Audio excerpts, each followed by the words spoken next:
Olá, vamos falar então sobre um outro documento odontolegal que poderá estar incluído no prontuário odontológico.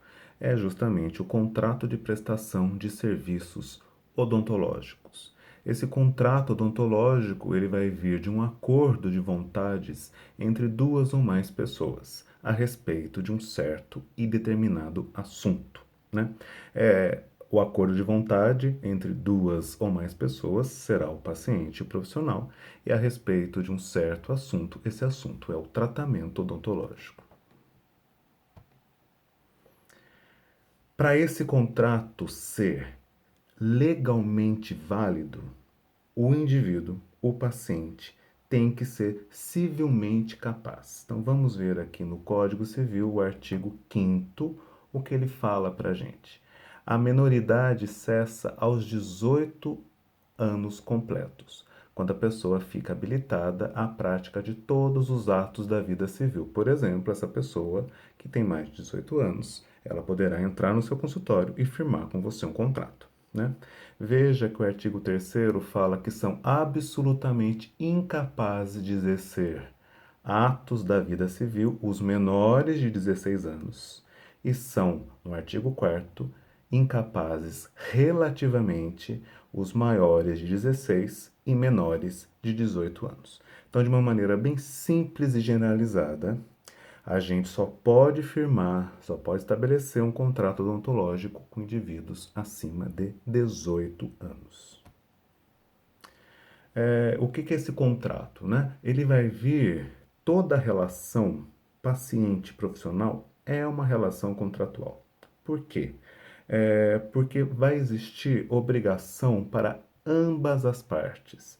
O dentista vai ter obrigação, então, de executar o serviço, de preferência um serviço bem executado, e o paciente vai ter a obrigação de pagar por esse serviço. Então, mesmo que não exista por escrito um contrato odontológico, a nossa relação com o paciente é contratual.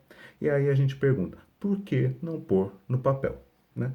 Então, só que existe um comentário importantíssimo. Eu não vou apresentar modelos de contrato, porque nós precisamos tomar o cuidado. O ideal é que um advogado elabore para você esse modelo de contrato odontológico, se você quiser criar um contrato que seja por escrito. Um comentário que eu faço, que eu destaco, é o seguinte: todo contrato é uma via de mão dupla. Então, tudo que se você escrever lá exigências ao paciente, você, em contrapartida, vai ter que colocar na mesma proporção essas exigências para você.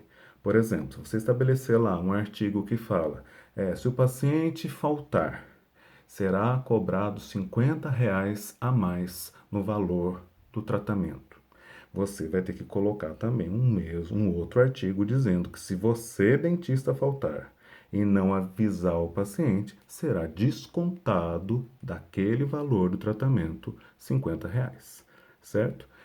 Então é interessante, na elaboração desse contrato, que, que ele seja justo, que a mesma coisa que eu cobre do paciente, eu também seja cobrado. Porque senão, pelo Código de Defesa do Consumidor, se tiver alguma cláusula abusiva, esse contrato não terá validade, certo?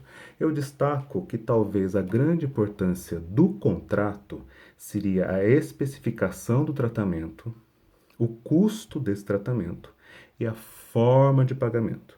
Então, se algum dia eu precisar procurar a justiça para cobrar um paciente inadimplente, o contrato então serve como prova de dívida desse paciente, tá?